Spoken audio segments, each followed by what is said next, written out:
This is my pointer. बिस्मिल्लाहिर्रहमानिर्रहीम। उम्मीद करता हूँ आप सब लोग खैरियत से होंगे। Two most important chapters of micro economics. अब माइक्रो इकोनॉमिक्स वालों को एतराज होता है कि उनकी वीडियोस नहीं लगी, और फैक्ट भी यही है, बहुत कम इनकी वीडियोस अपलोड हुई हैं। लेकिन इस वीडियो में दो मोस्ट इंपोर्टेंट चैप्टर मैं बताने लगा हूँ। ये चैप्टर अगर आप कर लेंगे तो दो क्वेश्चन इसमें से मस्ट आपके निकल जाएंगे, उम्मीद है अल्लाह के घर।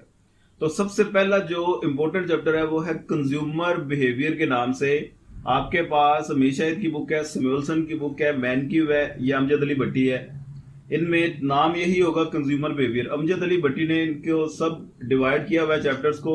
चैप्टर नंबर 3 कंज्यूमर बिहेवियर उसने बता दिया है, चैप्टर 4 इनकम इफेक्ट उसने कह दिया है, और चैप्टर 5 हिक्सियन अप्रोच और सब्सटीट्यूशन, ये 3 अलग चैप्टर बना दिए हैं। हमेशा में ये सारी एक ही वर्किंग है, एक ही चैप्टर में कंज्यूमर बिहेवियर में।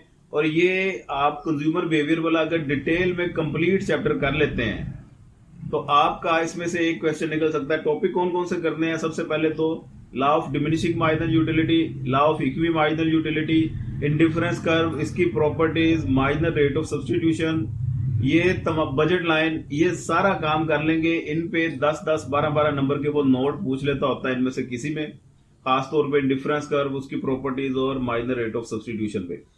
इसके बाद जो मेन क्वेश्चन इसमें से निकलेगा 25 मार्क्स का, वो है कंज्यूमर बिहेवियर, जिसको आपने इंडिफरेंस कर्व, बजट लाइन और इन दोनों का जहां पे इक्विलिब्रियम हो वो बताना है। और इसका कंपैरिजन भी पूछ सकता है कार्डिनल यूटिलिटी अप्रोच और ऑर्डिनल यूटिलिटी अप्रोच। इन दोनों डिफरेंट अप्रोचेस के कंज्यूमर इक्विलिब्रियम आप एक्सप्लेन करें। ये आपको पता होना चाहिए। कार्डिनल अप्रोच उसमें लॉ ऑफ इक्वी मार्जिनल या डिमिनिशिंग मार्जिनल लिखना होता है, और ऑर्डिनल अप्रोच उसमें इंडिफरेंस कर्व के थ्रू आप इक्विलिब्रियम बताते हैं। ये दोनों को आपने एक्सप्लेन करना है। इनडायरेक्ट यूटिलिटी फंक्शन इसी चैप्टर में ये आपने करना है। यूटिलिटी के कुछ न्यूमेरिकल हैं, उनको भी आप देख लीजिएगा।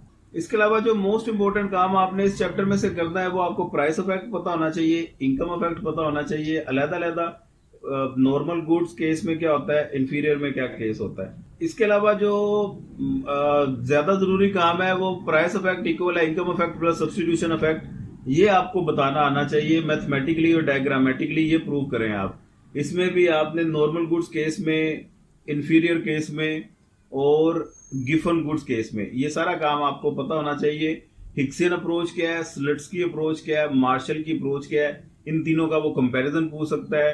इन अप्रोचेस की मदद से डिमांड कर्व कैसे ड्राइव होती है ये आपको पता होना चाहिए। ये 2 पैनल की डायग्राम बनती है, डबल स्टोरी डायग्राम के नाम से भी एक आधी बार पास पेपर में क्वेश्चन आया हुआ है। तो ये आपको सारी वर्किंग आनी चाहिए। डिमांड कर्व नेगेटिव स्लोप होती है और डिमांड कर्व पॉजिटिव स्लोप की सूरत में हो सकती है, ये आपको पता होना चाहिए किस कमोडिटी केस में ये होता है। इसके अलावा इंडिविजुअल डिमांड कर्व आप ड्राइव करें, मार्केट डिमांड कर्व आप ड्राइव करें, रिवील्ड प्रेफरेंस थ्योरी क्या होती है इसे आप बताएं, इसकी सुपीरियरिटी बताएं, एंजल कर्व किसे कहते हैं ये बताएं। ये सारा काम एक ही चैप्टर में अगर आप करेंगे, टॉपिक इसके सारे करने हैं आपने, तो एक कंफर्म क्वेश्चन आपका निकल जाएगा। ये एक चैप्टर हो गया। इसके अलावा दूसरा जो मोस्ट इंपोर्टेंट चैप्टर है, क्वेश्चन वो आपको लाजमी देता है, वो आपने कर लेना है। वो है थ्योरी ऑफ प्रोडक्शन। प्रोडक्शन के नाम से होगा, फर्म बिहेवियर के नाम से ये चैप्टर होगा। इसमें तमाम चीजें आपने इसकी कर लेनी है। एक क्वेश्चन इसमें से आ जाना है।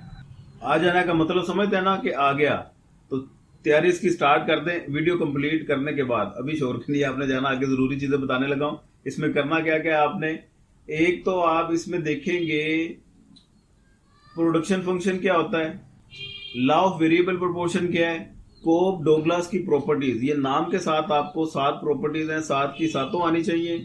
और बाज़ ये कह देता है इसकी तमाम प्रॉपर्टीज को प्रूव करें, बाज़ नाम के साथ पूछ लेता होता है कि इन प्रॉपर्टीज को प्रूव करें।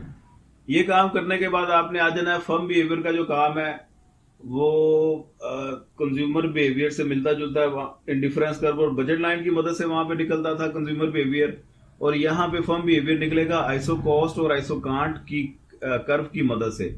आइसो कॉस्ट क्या होती है, इसकी स्लोप क्या होती है, ये डिटेल में देखें, अलहदा से पूछ सकता है। आइसो कांट क्या होता है, इसकी स्लोप, इसकी प्रॉपर्टीज, इसका अलहदा से पूछ सकता है। इसके अलावा फर्म बिहेवियर बताएं आप। इसमें 2 केसेस बनते हैं, आपको कंस्ट्रेंट गिवन है, एक तो या कॉस्ट की कंस्ट्रेंट गिवन है, अपनी प्रॉफिट मैक्सिमाइज करके दिखाएं, या आपको आउटपुट की कंस्ट्रेंट गिवन है, अपनी कॉस्ट मिनिमाइज करके दिखाएं। वर्डिंग चेंज करके, हेरा फेरी करके ये क्वेश्चन पूछेगा, लेकिन बात इसमें यही होगी, या कॉस्ट मिनिमाइज करनी है या प्रॉफिट मैक्सिमाइज करनी है, या दोनों ही आपने केसेस बताने होंगे डायग्रामेटिकली और मैथमेटिकली।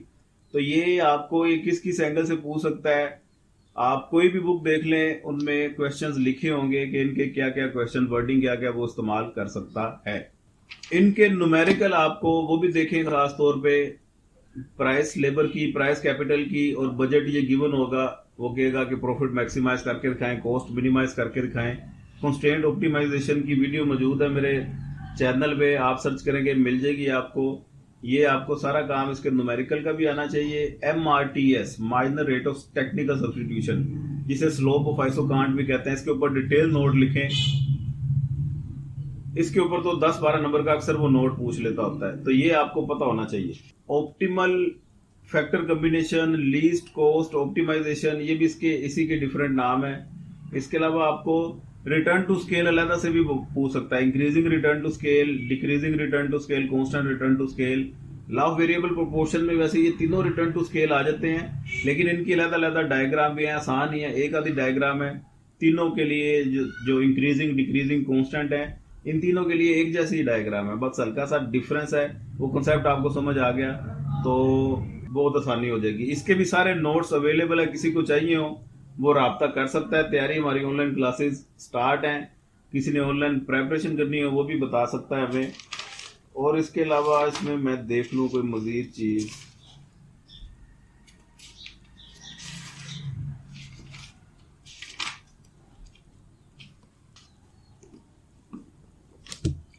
हाँ जी, इस चैप्टर में बस यही कहा मैं, ये भी सारा अगर आप डिटेल में कर लेते हैं तो आपका एक क्वेश्चन तो मस्ट ये चैप्टर भी दे देगा।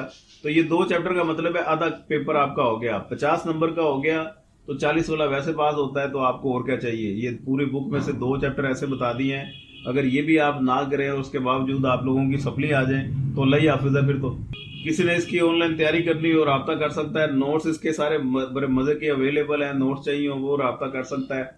और वीडियो अगर पसंद आई हो तो दोस्तों के साथ इसे शेयर लाजमी कर दीजिएगा। दुआओं में याद रखें, अपना ढेर सारा ख्याल रखें। पाकिस्तान जिंदाबाद।